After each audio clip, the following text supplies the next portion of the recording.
When somebody is training, for example, in the field of martial arts, it goes hand in hand that your body actually becomes more adaptable. The bandwidth of your body being soft and also having the ability of being hard. This is actually what is increasing. The soft becomes more soft throughout the practice.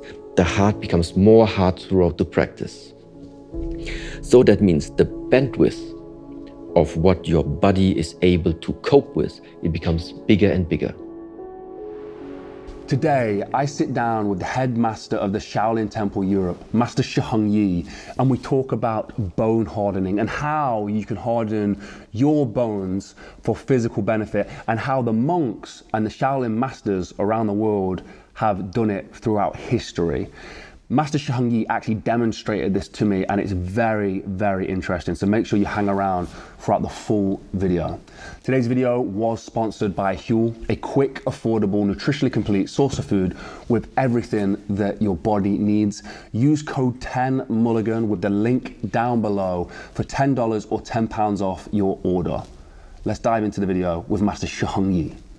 I do want to ask, stuff like bone hardening, and I remember as a kid I'd watch some of the Shaolin teachings, and they could resonate, they could create a frequency with their voice that they could smash glasses and vases and all that, those kind of things. Where's the line of truth and myth on that kind of stuff? Like, what kind of things have you seen and witnessed with your own eyes that would blow people away? And where's the thing where people are just, it's all for TV, it's not real? I haven't seen everything that's existing in this world, in this existence. I have no proof for all of these things not to exist. Okay. But there are certain things when it comes to the strength of what your body can achieve. Also, like we met also like Shifu Yanlei. One of his special skills is the iron body. I mean, if you don't touch it, if you don't kick him, if you're not physically there and you maybe just watch on the screen or whatever, you would say, yeah, but it's just like he's tensing up his muscles and just takes the kick like this. It's different when you are standing in front of him and kick him. Because then you know why it's called iron body. I've witnessed him with the heaviest iron bar, and he's absolutely pounded his rib cage with it, which I'm sure would shatter most people's ribs.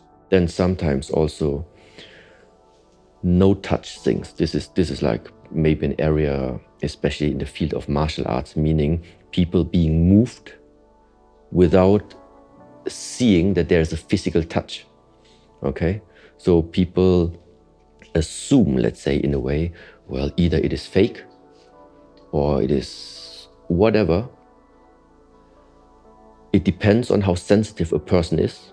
And definitely you can sense if somebody has that skill set, that already from that distance, there can be something which is very, very electrifying or something which is very magnetic.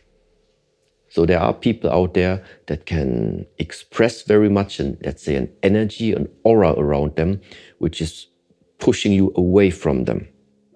At the same time, people can have an aura, magnetic, which is somehow drawing all the time, drawing you towards them. It is like sometimes you just walk on the street, one person walks straight, but another person continuously always is being drawn in just by walking straight. Such things. The question is if you are sensitive. I hope you're enjoying this video so far. Today's episode was sponsored by Huel, a quick, affordable, nutritionally complete source of food with everything that your body needs. I've been using these guys for the past 2 years. It's what's allowed me to travel around the world and break world records, stone lifts, and also film and direct these projects. It's been the most convenient thing in my life whilst filming these projects to know that I've got a plant source of protein and food and nutrition at the grab of a bottle has been a game changer. If you want to find out more, head to the link in the description. Use code 10 Mulligan for $10 or £10 off using the link. Let's dive back into the episode. Is it that you can see that some people are susceptible to like two different types of people would work better? Somebody who has some kind of like pushing energy, somebody who is susceptible to be pushed away. Have you seen like, do people when they're doing these demonstrations look for people who are more susceptible to their pushing? Or Let me put it like this. The real ones that I saw, they are mainly located in the world of healing. Okay, so that means somebody just really lays down and with no touch, there's no touching there. But you still see, just by going over certain areas of the body, there's still like shows and reaction. And this definitely is happening. So I don't know what it is that is being transmitted. Maybe you would easily say it's qi, okay? But there is some cause and effect. There's some direct relation to this. So this is what I witness, what I can see. So, but also now that we already talked about this, especially sometimes I even posted last year with Grandmaster Zhang Yushan. He just showed me some other principles, some other methods that are existing. Meaning I just like start to push him, and you don't really see that there is a big movement from his side, but I am like flying like a few meters off. Okay, so when you watch it on the screen, it just looks, it doesn't fit to the mind. There is no movement visible, but how come the reaction is so huge? You understand? So in order for something big to happen, maybe something big in the beginning also needs to be the cause. But what the people don't see is actually that, how I say this? Through the screen, you cannot see how much pressure I apply on somebody's body. Mm-hmm. Okay? And especially when somebody is training, for example, in the field of martial arts, it goes hand in hand that your body actually becomes more adaptable. The bandwidth of your body being soft and also having the ability of being hard.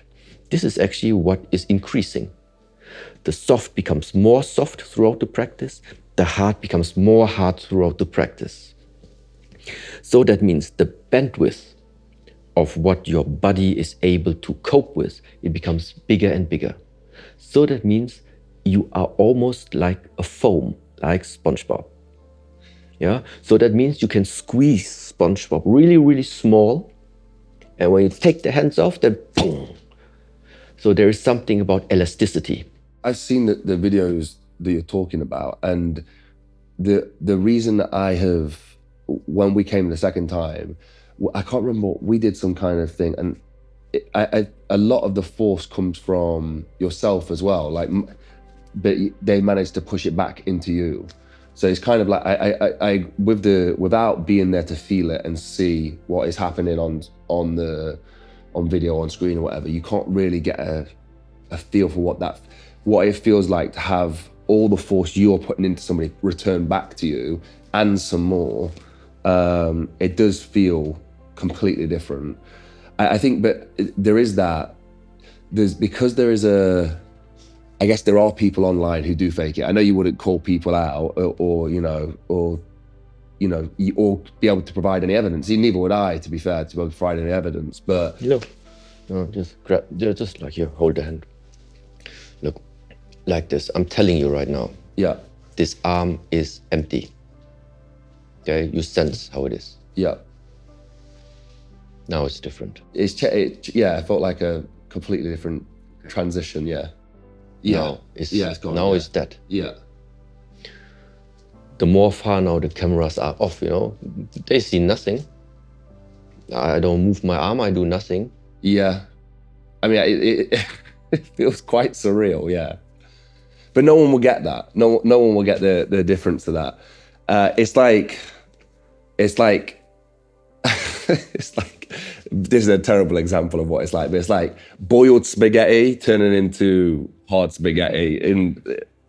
That's the best way I could say it. But yeah, you can't gauge that on camera, I guess. Yeah, but you do get people who, or maybe you don't get people who fake it. I don't know. I guess I don't know. But there's a lot of judgment on the space in general, especially in martial arts, because people are so critical of it. You know, it gets a lot of, especially on social media, a lot of criticism. And I think people go, well, look at the UFC, like they wouldn't do that. And it's a completely different type of training. I don't think it's appreciated in that way. But yeah, I mean, you know, when you look at other martial arts and other sports, what's it like for you to look at someone like a Mike Tyson? Like, are you inspired by those guys? Like, and in the UFC, I mean, are there any names that come to mind, like when you were growing up, that you were like, you know, you looked towards as inspiration in different combat sports?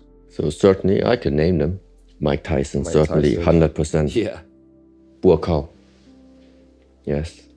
Also like, even maybe, I don't know him personally, but what's his name? Conor McGregor. Conor McGregor. Regardless of the way how he like displays himself, but the skill level, is unbeaten in a way. Yeah. So, you know, you don't reach this type of hates if you're lazy. It's not just about what do you want. It's especially about what are you willing to sacrifice for this. 99% of the time, I wake up alone and I go to bed alone. And this is why nowadays I reach so many people. This is the question. What type of sacrifices are you willing to go through? What type of suffering are you willing to take? And based on that, it determines what can you reach.